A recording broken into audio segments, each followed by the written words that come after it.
नमस्कार, capital TV देख रहे हैं आप। मैं हूं आपके साथ पूजा। ब्रेकिंग नाउ में बड़ी खबर आपको बता रहे हैं।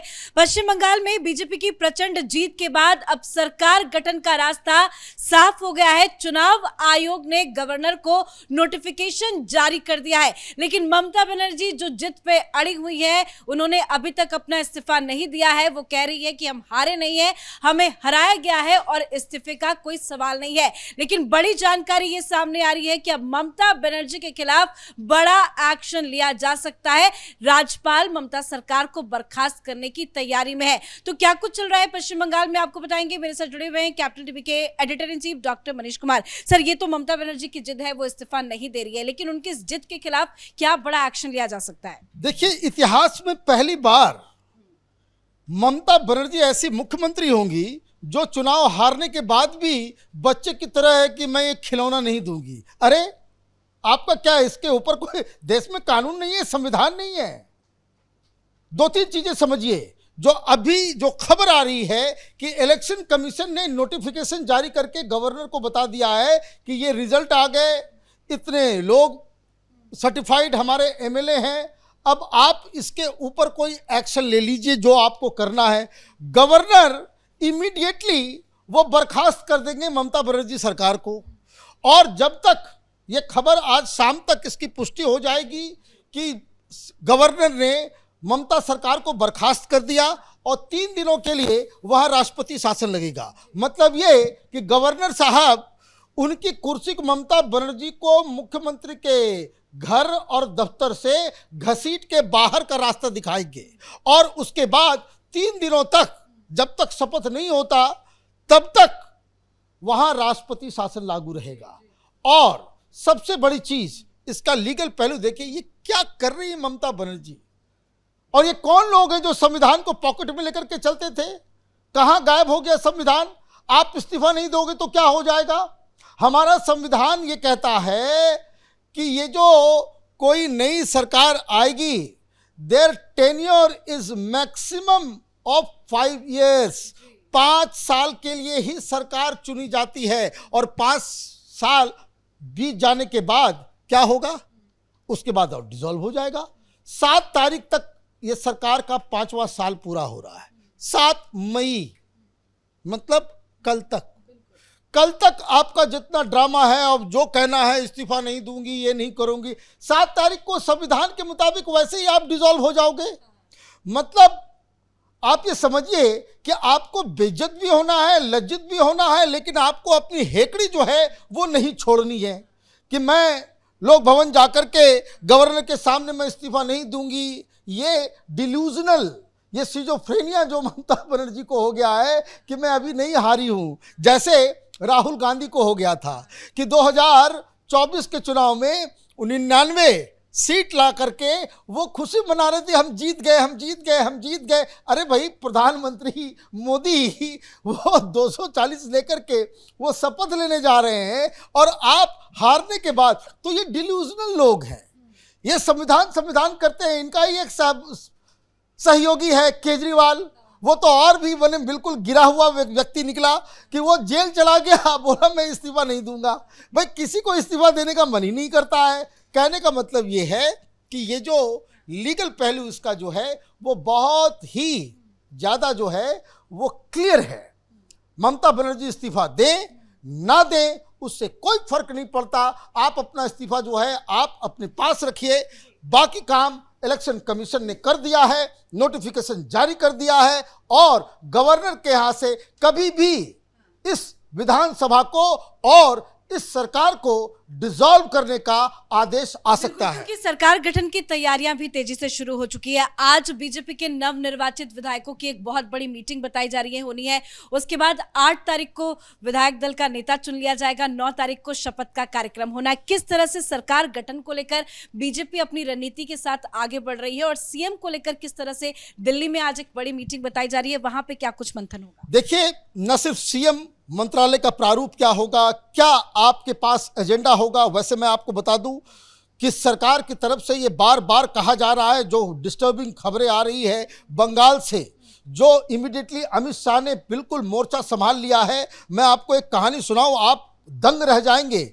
बॉलीगंज में एक एचपीसीएल का एक पेट्रोल पंप है, वहां टीएमसी के गुंडों ने 2 कमरे को बंद करके रखा हुआ था। देखिए भारत बीजेपी की सरकार आने के बाद कैसा बदलाव हो रहा है। वहां टीएमसी गुंडों ने वहां पे कब्जा कर रखा था, अब सरकार चली गई, वही गुंडे जिनको ये लोग बरसों से देखते आ रहे हैं कि कब्जा करके, वो अचानक से जो है भगवा रंग वगैरह लगा करके, गुलाल वगैरह लगा करके आ गए। और क्योंकि हारने के बाद क्या किया पेट्रोल पंप के मालिक ने, उन्होंने ताला बंद कर दिया। वो आकर के कह रहे हैं कि नहीं अब हम बीजेपी वाले हो गए हैं, हम इसके अंदर घुसेंगे।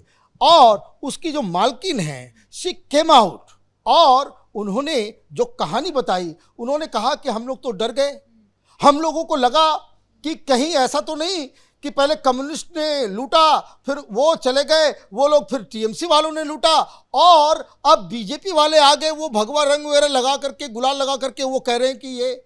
लेकिन उसके बाद क्या हुआ वो आप सुनेंगे तो आपका भी सीना चौड़ा हो जाएगा। उन्होंने कहा कि मैंने किसी को कुछ नहीं कहा, लेकिन 5 मिनट के बाद हमें बीजेपी के लीगल सेल से एक व्यक्ति का फोन आया।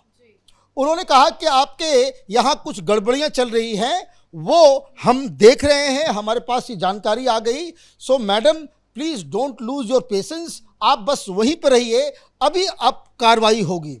उन्होंने कहा 10 मिनट के अंदर पुलिस आती है सीआरपीएफ के साथ, उन तमाम गुंडों को मारते पीटते घसीट के ले जाती है। वो कहते रह गए हम बीजेपी वाले हैं, हम बीजेपी वाले हैं। देन आप देखिए वो जो महिला है शी इज इनटू टीयर्स, बोले ये मैं कभी सोच नहीं सकती थी कि कलकत्ता के अंदर इस तरह की चीजें होंगी। और उन्होंने कहा कि यही हम लोग चाह रहे थे। तो कहने का मतलब ये है, ये मैंने स्टोरी इसलिए बताई कि आपने कहा कि सरकार बनाने की प्रक्रिया, सरकार बनाने से ज्यादा सरकार का रुख, सरकार का रवैया और गवर्नेंस का मॉडल क्या होगा, ये दिल्ली में और कलकत्ता के अंदर डिस्कस ज्यादा हो रहा है। प्रधानमंत्री बिल्कुल इस बारे में उन्होंने साफ साफ कह दिया है, रूल ऑफ लॉ को पहले स्थापित करना है। तो अब जो कोई भी बनेगा, प्रधानमंत्री मोदी, अमित शाह, उसको, क्योंकि अभी अमित शाह के, अब देखिए जो हमने कल कहानी बताई थी कि जो नबन्ना के अंदर दिल्ली से 200 लोग गए, आज हमने ये कल कहानी बताई और आज अभी टेलीविजन चैनलों पे ब्रेकिंग न्यूज चल रहा है कि जितने भी नबन्ना के अधिकारी हैं उनको अंदर घुसने नहीं दिया जा रहा, उनकी एंट्री पर रोक लगा दी, उनकी एंट्री पर रोक लगा दी। क्यों?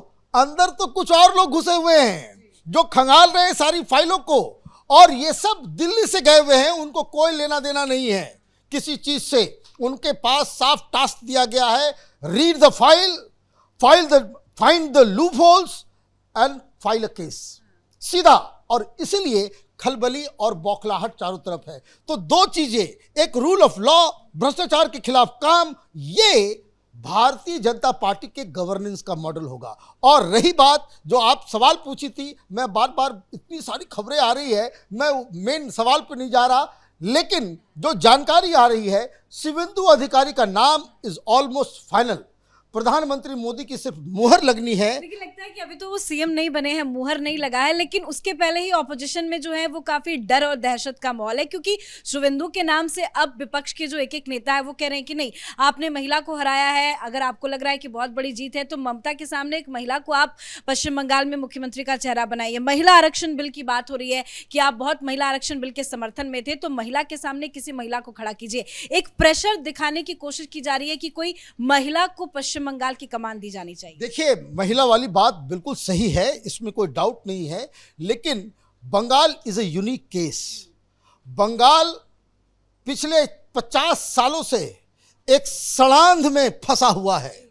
यू नीड अ लीडर जो इस सड़ांध से इस राज्य को बाहर निकाल ले, और इसके लिए लोग तैयार हैं, मेंटली तैयार है। आपको मालूम है कलकत्ता और उसके आसपास की जो प्रॉपर्टी है, इस रिजल्ट से अभी कितने 48 घंटे भी नहीं हुए हैं, प्रॉपर्टी के रेट्स 20% बढ़ गए हैं। ये आप ये देखिए कि ये मार्केट का कॉन्फिडेंस सरकार आने के तुरंत बाद लोग जो है वो कह रहे हैं कि नहीं अब कलकत्ता बदलने वाला है। तो लोग, या आप ये समझिए कि एक ऐसी ऐसा राज देखिए, किस तरह की गरीबी हम लोग देख करके आए। किलोमीटर्स टू किलोमीटर्स हम लोग जाते थे और रास्ते में पक्के मकान नहीं मिलते थे। ज़्यादातर महिलाएं एक साड़ी पूरी सड़ी पे वही लपेट करके वो रहती थी। तो आप देखिए, बाकी सारी चीज़ें देखिए, हम लोग तो सिर्फ जो जानकारी बीजेपी के सूत्रों से आ रही है वो बताया जा रहा है।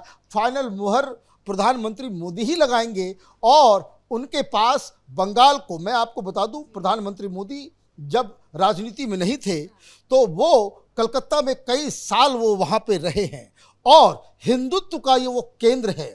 जिस भूमि से वंदे मातरम की शुरुआत हुई हो, जिस भूमि से सन्यासी आंदोलन शुरू हुआ हो, जिस भूमि से बड़े बड़े स्वतंत्रता सेनानी, जो देशभक्ति का जो एक प्रभाव पश्चिम बंगाल का है, बंगाल के समाज का है, ये तो भारतीय जनता पार्टी के तमाम लीडर्स का वो सपना था।